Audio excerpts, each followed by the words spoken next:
couple of things I want to say before we start this video. In the first half, I'm going to be very nice because I like the Cybertruck a lot. However, the second half, I'm going to get pretty angry, so get ready for it. And now for the fanboys watching this video and will defend this truck to no end, I want to let you know something.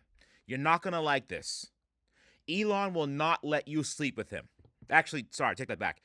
Let's fact check that. He will if you work for one of his companies, so I was wrong. 4 years ago, I made jokes about the Cybertruck before it even came out, and I wanted to take this time to apologize about those comments I made about something that didn't even exist at the time. However, I was more making fun of the future owners than the truck itself because, well, Tesla fanboys make my job way too easy. Now, fast forward the clock, the Cybertruck is here. It's been out for a while, and just about every ounce of content has been milked from this poor vehicle, so I figured this is the right time for me to swoop in and give my thoughts that no one asked for. Every video has been done already when it comes to build quality and towing and range, and is it really bulletproof, ride quality, cold weather performance, hundreds of videos of people putting their finger in the frunk to see if it snaps it off, all of that. Now, just a few short months ago, a Cybertruck was selling for the $240,000 mark, and as of today, in May of 2024, they're going for about low hundreds, 105 to 107 mark, and falling every day. People may be catching on to the fact that they paid over $100,000 for a foundation truck that just has laser etching and full self-driving, which doesn't work right now, but they want you to pay full price now for something you'll get later. But I figured this is an opportunity to see what all the hype is all about. So today, I'm going to spend some time with the Cybertruck. Because everyone on the planet has made a Cybertruck video, I'm not going to get into the towing capacity because by now we all know that electric trucks can tow well for short distances, and I'm not going to use it like a real truck because it's not. If you use an electric pickup truck for towing, then you know exactly what you're getting into. Now, judging by the specs, the Cybertruck is no different than any of my other ego-boosting trucks. When I say ego-boosting, I mean it's a very expensive truck, but it can barely do what a gas-powered 1500 can do. It's quite literally to show people that you make so much money that you can look stupid in something, but it's okay because you have lots of money. So the Cybertruck is the Balenciaga runway show of trucks. Look at these people. They look stupid, but those are $10,000 outfits, so it's fine, I guess. Now, I know Reddit is already saying, here comes another Rich Rebuilds EV bashing video, but hear me out. I also own an ego-boosting truck and an electric pickup truck as well, so this isn't limited to just the Cybertruck. As long as you're honest with yourself, I'll be honest with you too. The TRX is a pavement princess muscle truck that sags when you tow something. It doesn't come with the tow package as standard. It gets 10 miles per gallon on a good day. And to drive the TRX 100,000 miles, it's going to cost $32,000 in fuel. So trust me, I know all about ego-boosting trucks, but when I step on the gas, it goes... and kids and adults freak out when they see it. The Rivian is an electric pickup truck. The bed is tiny. The interior is small. It's a $90,000 Tacoma. The Cybertruck is similar to the TRX. It's just the electric version, and you aren't towing with it any long distances. And if you do, you just want to be seen in it. We all get it. Now, if I go online right now, I could build a Ram quad cab with 4x4 that can tow 10,000 pounds with the 3.0 high output engine for $55,000. The Cybertruck right now starts at $100,000, and when the cheaper one comes out later this year, it will still be $80,000. But let me stop myself here. Electric trucks are in a whole different league of pricing. Let's not forget my $90,000 Tacoma. So a couple years ago, Elon sold a few billion worth of shares to Tesla stock to buy Twitter, and because he did it, I figured I could do it too. Last year, I bought more shares of Tesla, and I was supposed to sell my Tesla shares this year to buy a Cybertruck, but we know how that went. I ended up losing a lot of money, so right now I can only afford to rent one on Turo. Well, barely. Turo rental prices are insane in the Northeast. If you want a Cybertruck for 3 days, it's going to set you back a pretty penny, but it makes it more interesting getting the mandatory insurance when the truck is indestructible. Well, after seeing the Turo prices, I'm glad I have sponsors like Squarespace to help with the rental of the Cybertruck. And if you know nothing about Squarespace, let's talk about it. It has tons of web page tools to help with your needs and all of these awesome page templates to match your style. But you can also start a completely personalized website with the new guided design system, Squarespace Blueprint. You can choose from professionally curated layout and styling options to build a unique online presence from the ground up. It's tailored to your brand or business and optimized for every device. You can launch your website and get discovered fast with integrated, optimized SEO tools so you show up more often to more people and grow the way you want. They also have flexible payments, make checkout seamless for your customers with simple but powerful payment tools, accept credit cards and PayPal and Apple Pay, and in eligible countries offer customers the option to buy now and pay later with Afterpay and ClearPay. Head to www.squarespace.com/richfreebuilds to save 10% off your first purchase of a website or domain using the code in the description box below. Shout out to Squarespace for making platforms for people's passions. So, I got my Cybertruck, and for the next 72 hours, it's going to get really interesting, to say the least. The first 24-hour segment, I'm going to just drive the truck and get a feel for it, and I realized something very, very obvious off the bat. You can't go anywhere without someone taking a picture of you. It's kind of cool, but kind of weird, and this is coming from a guy that drives a McLaren. The Cybertruck is a whole nother level of attention. So the first thing I do is I pick up my daughter in the Cybertruck, and we go to Five Guys because that's what we do. I figured I already spent thousands of dollars renting the Cybertruck. You may as well spend a few thousand more on Five Guys. So we ate and we chatted, and she vlogged about her Cybertruck experience. But yeah, this car's mad cool. Like, everything you need is right here, which is sick. There's only one big windshield wiper. Like, that's the rear view mirror. Yeah, it just looks so cool. So you like it? I do like it. You do? Okay. Do you $130,000 like it? No. Okay. $50,000. Just like to spare? For a car. For a car? Would it be on this? Or would it be on something else? Because this is not like an everyday. Yeah. Like, if you take this around every single day, you're an attention seeker. Yeah. Aren't you an attention seeker? But every day of my life, like, no. Like, when I was driving the Tesla, I liked it. But then I got angry because I couldn't just, like, go scrub and go somewhere. Because everywhere, because, like, that was when Teslas were, like, cool and new and no one had that color. Like, so every time people would, like, look at me or beep, like, there were no days of peace. This is that times 10. Yeah. So, okay, so you wouldn't use it as a daily driver then? No. Okay, I gotcha. Like, remember the day I got a bad haircut? Yeah. Imagine I drove home in the Cybertruck. Like, oh. Death. Who's that? I would need, like, 5% tints. What's wrong with that girl? Right, no, exactly. Literally. Later on that day, I decided to show some working class people the Cybertruck to get your thoughts on it. Now, I remember, this is the first 24 hours still, so I was in complete fanboy mode. Considering I just paid 1 month's salary to rent it for 3 days, I felt like I needed to defend it a little bit. So what do you think of it? Give me your honest opinion about it. Yeah. Are there any redeeming qualities at all? You have to name, your challenge today is to name 3 good things about it. Well, one good thing is a black guy's driving it. From here, it does look like a truck, like a flatbed. All right, so there's 2 things left. Looking at it from here, it almost looks like it's backwards. Like, that's the back and that's the front. So from this angle, it looks like you can get some really good headroom out of this. Very great headroom. That's another good feature. Great headroom, yep. Headroom. Can you kind of get your bag out of this, please? There's $10,000 in there. You can't climb into the bed. Oh, where is it? I can't see. You can't climb into the bed. Oh, it's way in there. Yeah, it's in there. Oh, can I go on your tire? Nope. Oh, That's it. get it then. Never see that bag again. Yeah, that's However, in another truck, this is how you do it. You did it. Nice job. See, this is what a bed, like, this is a bed. Supercharged. It is? No. Yep. It is supercharged? This is nice. This is cool. This is like you could have like a million things on this. Look at that. I like it. Big fit. Look at, wow.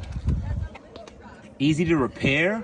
I like this a lot. 4-cylinder. A lot of these are 3 cylinders. This is nice. Yeah, Subaru's one of the only ones that makes the 4-cylinder. Still 660cc, but just runs a little smoother. I think 660 is the limit, right? Yeah. For the K-Truck? Yeah. This is nice, man. You did a good job. This is cool. I think he's playing Tetris. No!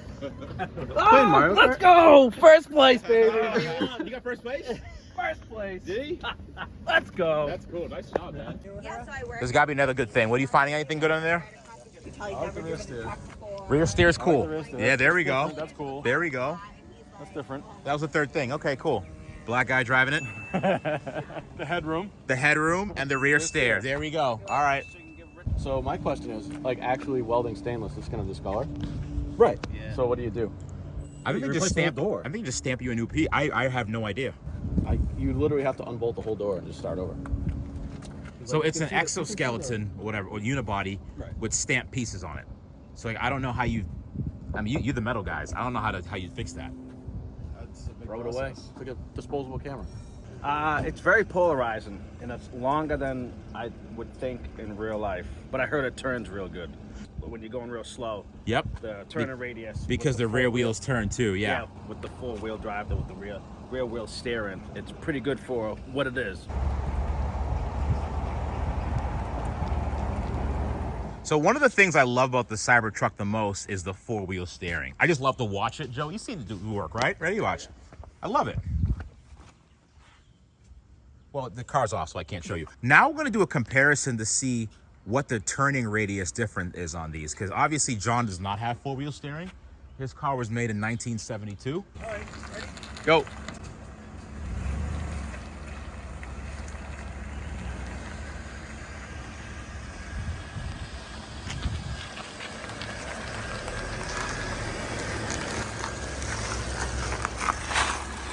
Cleared it.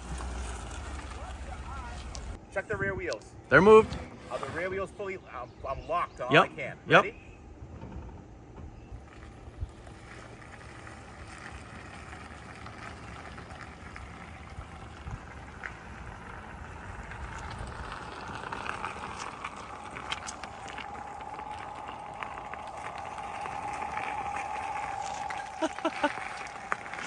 It's worse than the Suburban. It's worse than the Suburban. What? Joey, I refuse. There's no way. There's no way. There's no way. What is happening right now? I could do that. I could do that too. Ready? Sure. I can't. Can you help me? Okay, I am driving the Cybertruck right now, and I have to compare this to the Rivian. I have no choice because I've owned the Rivian for well over 30-something thousand miles, and putting 30,000 miles in the Rivian and then getting into the Cybertruck for the initial 300 miles, I'm going to say that the Cybertruck feels better across bumpy roads, and that's even with Rivian special McLaren-derived suspension. I'm not really sure if that's because my truck has well over 30,000 miles on it and things are starting to rattle a little bit, but I've always had an axle clicking issue since day one with the Rivian. I believe they have resolved that in the newer models. I'm not sure if they switched out the different axle sizes, but I will say off the rip, the Tesla does feel better over bumps than the Rivian. The air suspension, it is nice. It does go up and down faster than the Rivian. Another interior thing I want to talk about is the stereo system. I would rank the stereo system just about even to the Rivian's Meridian. But overall comfort on the inside, these seats, they feel pretty good. The seats in the Rivian are definitely more firm. These are a little bit wider, and it seems like these are meant for larger Americans. You can kind of see the bolsters are kind of flared out a little bit. So these are meant for Americans that have a deeper seat, as they say. One of the things I don't like about this driving experience very much are the A-pillars. Now the A-pillars, they did their best when they tried to design the overall shape of the truck, but obviously there's going to be some kind of blind spot just because of the overall nature of it. What they did was they thoughtfully put a window where the large blind spot would be, which kind of doesn't help because there is a pillar that sort of gets in the way, and that creates a new blind spot depending on how you're sitting in the vehicle. If you're tall or short, if you're kind of leaning back or leaning forward, it'll give you a better perspective as to what you're missing on this side of the car. Now the steering wheel is something, not a huge fan of a flat top and flat bottom steering wheel. What this does is that it forces your hands at 10 and 2 at all times. And when I'm trying to make a turn, sometimes what happens is I ended up holding the steering wheel in a very awkward position where it's completely vertical and the sides are kind of smushed in. So it's kind of difficult to hold it when it's like that. Or I could just hold top and bottom, but you know, both my hands are in a very awkward position. I really wish that they made a full circular steering wheel. I don't think I could get used to this. A lot of the fanboys that have owned these cars for quite some time, they will tell you the first thing is that they're used to it. They're used to holding the wheel that way. They love the yoke. This isn't quite a yoke. It's a flat top and bottom steering wheel. I think it's not that great. I don't think they had to have this in the car. To me, it almost seems like Tesla is playing this very strange cat and mouse game. They're creating solutions to problems that they created. John, what do you think? I don't like them. You don't? Nope. Nope.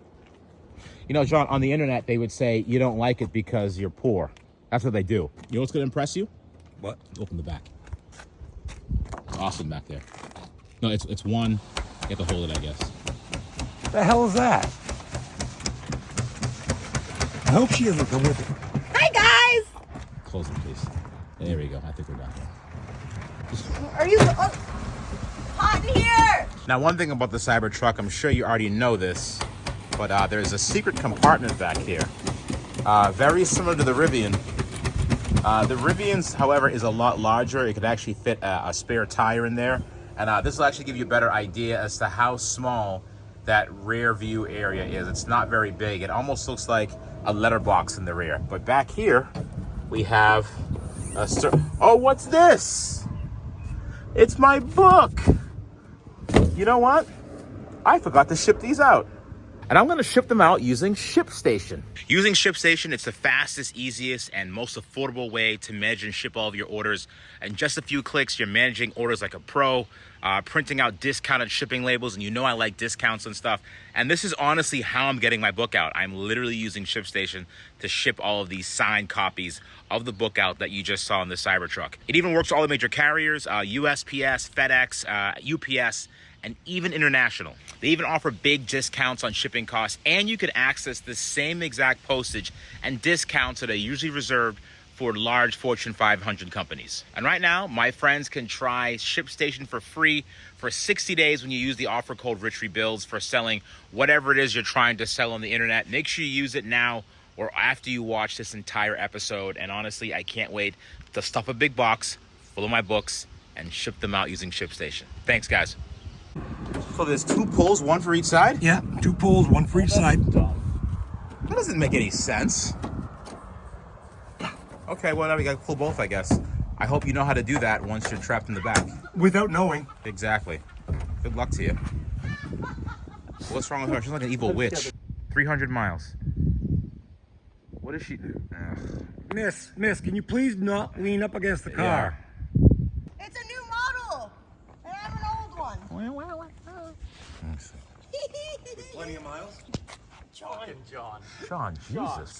This is really... John, we're having a good time here, John. Okay, fine. Oh my gosh, man. What the heck? Yeah, go ahead. So, I'm not used Is this a glamour shoot or something? Why are you like all dressed up? This doesn't make any sense. It's like Doesn't make any sense. Joey, how tall are you? I'm 5'6". Well, you don't look like you're 5'6". You look like you're 4'11". Oh, thanks. It's That just was very nice of you, Linda. the back seat is.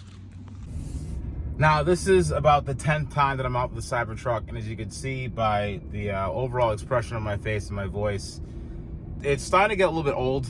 Now, literally, I just had someone give me the middle finger.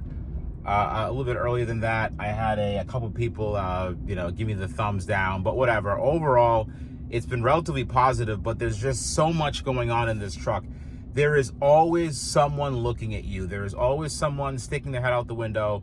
There is always someone that has a camera phone out. Even people from all walks of life that I wouldn't think would even care about this thing, they have their camera phones out. There's old people, young people, just men, women, everyone has their phones out, and there's just so much going on. I will say it is quite the head turner, but it is getting a little bit old. There have been times where I just kind of wanted to slip under the radar and take a nap in my car and just kind of relax, but literally everyone is looking at you at any given point in time. Like right now, there are 3 people staring at me. There's a person in a Toyota Corolla over there.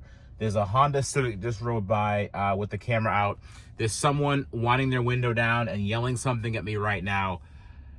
Yeah, it's cool, but it's a lot. It's somewhat taxing, I'd say. I know, boo-hoo, everyone's staring at me in my Cybertruck, but it's a lot. What is right now the cheapest Cybertruck that I can get?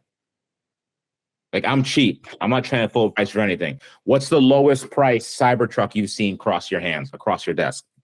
I think I can get one for you for like 107 right now in Maryland. Really? On the ground. Yeah, from a private guy. 1,000 miles on it. Tri-motor is more expensive. I can get one for you for 140 right now on ground in New York. What do you predict it's going to look like in 6 months? From the Tesla website, before they removed it, I jacked a screenshot. Yes. Right? Yeah. And the screenshot was the Cybertruck 79,990 is likely to be eligible for the tax credit, making it 72,990. End of this year, they said. So they're going to kill the market. When that happens, they're going to all foundation Cybertrucks are going to be upside down because it's going to be 72K. I'm waiting for it. Yeah, but you won't have the laser etching or FSD. Yeah, nobody cares, right? Because FSD $99 a month. I'm not going to buy a Cybertruck. I'm going to wait for it to come to 72. I get the 7,500. Because they're making 20 grand off each truck right now. No one cares. It's 20 G's. For what? For etching? It's not going to get you more money on the secondhand market. Let me tell you something. I got an email from a guy, right? He said, I got to sell my Plaid. You got to give me a cash offer. He got a 22 Model X Plaid, right? Mm-hmm. He owes $120,000 on it. He paid $144 in 2022. Right? Yeah. It's 70K now. Oh. So he's under 60K. I'm like, yo, dude, I can't help you. And he cursed me out. I said, yo, don't curse me out. End of this year, you're gonna see you can buy from inventory because there's no more waiting line, bro. We gotta put it in inventory. Well, wait a minute. So this was remember back in the day, Model 3, they didn't have Model 3s in inventory for ages. So why is the Cybertruck gonna be in inventory so soon? It's so much money because of the cancellation, right? Once you cancel, they go to the next guy on the line. Right. There's no more line. There's no line. No, dude, it's 102. It's not Model 3, 30, 40K. You know, it's 102. The demand side, the purchasing power for a truck that's 102 for average Joe who just does whatever, average income. It's too much. There's no more line. When there's no more line, they're going to put it in inventory, right? Yeah. Once they put inventory, all these people they're going to be underwater immediately. What's up, guys? I'm back in the Rivian now, and after driving the Cybertruck for a few days, it made me honestly start to feel bad for Tesla, believe it or not. I started to feel bad for them. Now, I didn't even mention the exterior of the truck, really. I think that's kind of like low-hanging fruit. I think that, people mention things like the panel gaps, like that's normal. All the panel gaps of the Cybertruck were, I would say, within spec for what's normal for Tesla. And people aren't really buying these trucks for the panel gaps. Like, Tesla has had panel fitment and alignment issues for many years now, and there's over 5 million of them on the road. So that doesn't really matter as much. So I left that part out because it's kind of annoying after a while. To start with the good things, I think it has one of the best wireless chargers in a car I've ever used. The one in the Rivian is just kind of like this random pad. You don't know where to put it. Like, is it a change holder? You don't know what it is. It's not, marked. But the Cybertruck works really well, and it actually worked through various thicker phone cases as well. So that there was some thought put into that, which is good. The suspension, I think, feels better over bumps than the Rivian. However, not as good as the TRX, but then again, the TRX really isn't a fair comparison. The four-wheel steering was definitely cool. I found myself sitting at stoplights, just kind of turning the wheel back and forth, looking in the rear view just to see the rear wheels articulate left and right. So that was definitely a really cool toy to play with. And the kids loved it. The kids love pretty much anything that gets attention. So, they couldn't stop playing with all the games, the toys, rubbing their hands all over the stainless steel. They enjoyed doing that. And it was a definitely heavy magnet for good attention and bad. Now, the irks were, the rearview mirror was an absolute joke. I'm not a fan of, taking my eyes off the road and looking at a larger screen. I know in a lot of states, you're not supposed to use anything handheld. So, like, you can't look at a screen, on your phone, but you could look at a screen that's, 5 to 7 times the size in the center of your dashboards, which just kind of blows my mind sometimes. The rear mirror was a joke. The bed size were kind of a joke too. Why those had to be so high, like a Honda Ridgeline. Even Honda Ridgeline learned their lesson. They're just like, hey, you know what? These are a little bit too high and people can't access the things in the back. The blind spots in the A-pillar were also a big problem for me. The steering wheel bugged me.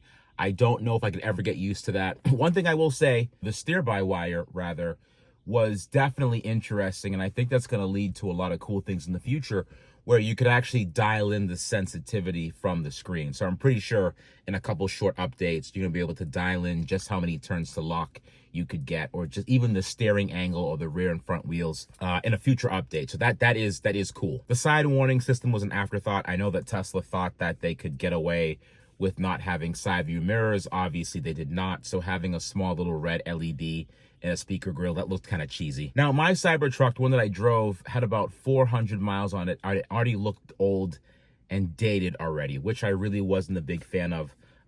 It after a while, the pointing and like the staring turned into laughter. So it felt like people were actually laughing at you for driving it, because the truck, like I said before, is very polarizing. Either people love it or they absolutely hate it. And I actually started to get a little bit more hateful comments, because as I drive around more and more, I live in the same area, obviously, so more and more people saw me.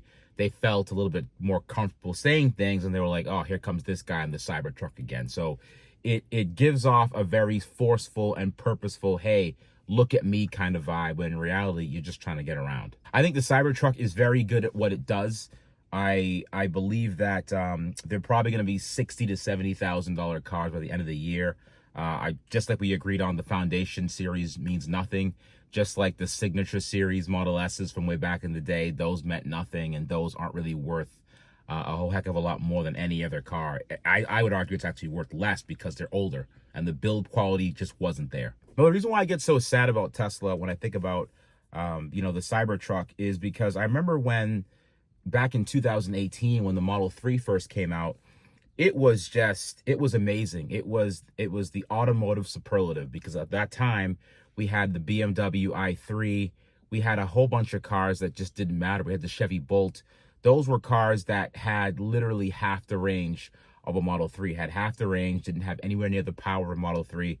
It really shook the world up, and it was the best EV money could buy at the time, and that held true for many, many, many, many years. And the reason why it got so sad to see Tesla in this state is because, unfortunately, they're getting to the point where nothing is really that original anymore, and they're no longer the best at things. Now when you start to compare Teslas with other EVs, they're second, sometimes third place. And you think about these innovative technologies like, the 48-volt architecture system, that's been in cars for a long time now. This isn't something that Tesla invented. Four-wheel steering has been in cars for decades now. Another thing that Tesla didn't invent, but they implemented it, which was cool in a modern car. But by all means, none of this is new. Not even steer-by-wire is new by any means. So they're taking technology, which is interesting, but they're applying it to a product that needs the help. For example, the steer-by-wire is neat and the four-wheel steering is neat, but they had to do that because they made the wheelbase of the truck so long that it almost has to turn all four wheels and tires to make it have an adequate turning radius rather. So they made a problem and then they solved it by using technology. Whereas they're not really using the technology to make something that's existing better. They're just using the technology to kind of clear up their mistake. I think that the design is kind of lazy. I think just having the stainless steel panels bolted to the car is kind of a lazy man's idea. I didn't really think that was necessary. I know that people would have bought them anyways, but I do understand it, because if Tesla didn't do that, if Tesla didn't make this Cybertruck as striking as it is, once you strip everything off of it, let's just say you were to make the Tesla an anonymous box with just specs written on it, right? And you were to take all the EVs with all the other specs, but you couldn't see what they look like, you actually wouldn't place Tesla in the top 2 at this point, because there's other manufacturers that have come along and actually surpassed them. The one thing I was mostly embarrassed about is when I watch videos like, Kyle from Out of Spec Motoring, Out of Spec Reviews, is that during the cross-country trips, the Tesla sometimes placed in third place. And Tesla's supercharging network is the ultimate flex. That's the ultimate rabbit in the hat that Tesla had to kind of one-up other EV owners and other EV companies to say, hey, listen, this is what we have. We have a superior and robust charging network. And even when using the charging network, the Tesla still didn't come in first. We had the Silverado RST, or the Silverado EV, beat the Tesla. And then the Rivian beat the Tesla again.